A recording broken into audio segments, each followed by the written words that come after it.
ఇతని పేరు శేషునాయుడు. అందరూ నాయుడు గారు అని పిలుస్తారు, కొలుస్తారు.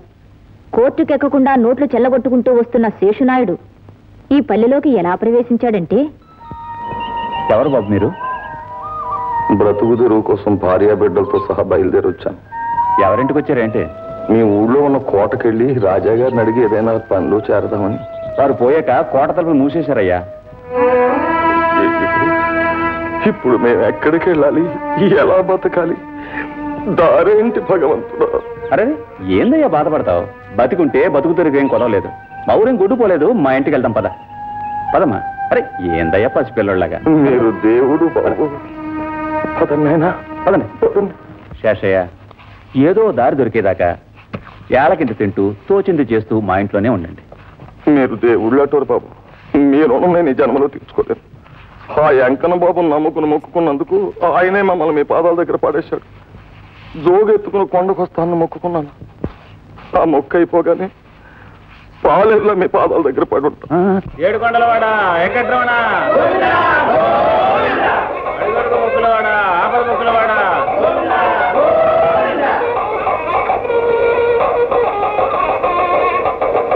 అడుగడుగు దండాలవాడ, ఆపద ముక్కులవాడ, వడ్డీ కాసులవాడ వెంకట్రమణ, ఏడుకొండలవాడ వెంకట్రమణ, అడుగడుగు దండాలవాడ, ఆపద ముక్కులవాడ.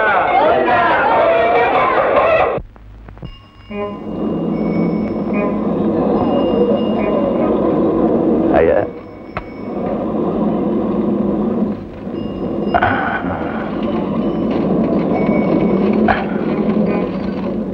ఈ చిల్లరంతా లెక్కెట్టుకుని దాని బదులు నాకు 10, 100 ఇప్పించాలి.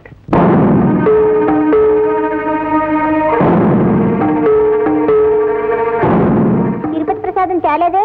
ప్రసాదం కొండ దగ్గరనే కోతులు ఎత్తుకుపోయినాయమ్మా. అనకూడదు కానీ అయ్యారు, అవి కోతులండి. అమ్మో, గుండు చేయించుకోలేదే? కత్తిర్లు 3 ఇచ్చేశాను బాబు. సాంబయ్య బాబు గారు. ఎవరు? సాంబయ్య బాబు గారు. ఏమిటయ్యా? మీ ఆమెను ఎత్తుపడుతుందండి.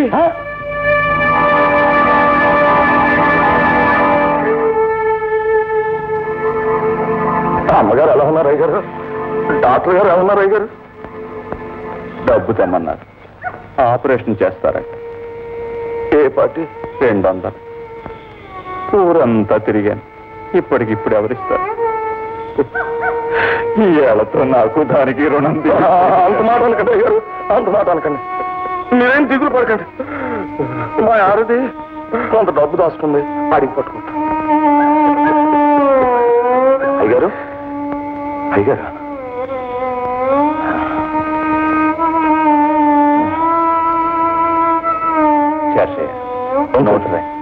నోట మంచి మాట అన్నారు అయ్యారు. మీకు మాకు మధ్య నోట.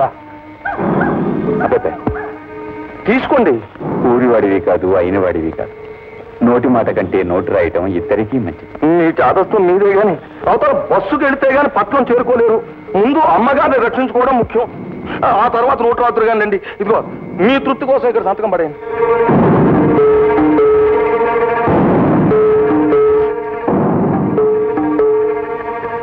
సాంబయ్య, అసలు వడ్డీ కలిసి తడిసి మోపుడైంది.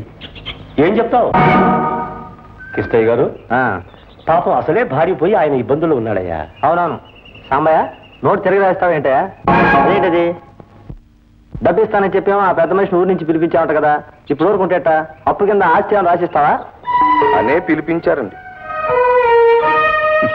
ఏ కట్టెకి నిప్పుంటే ఆ కట్టే కాలిపోతాయి. మీ ఇష్ట ప్రకారమే కానివ్వండి.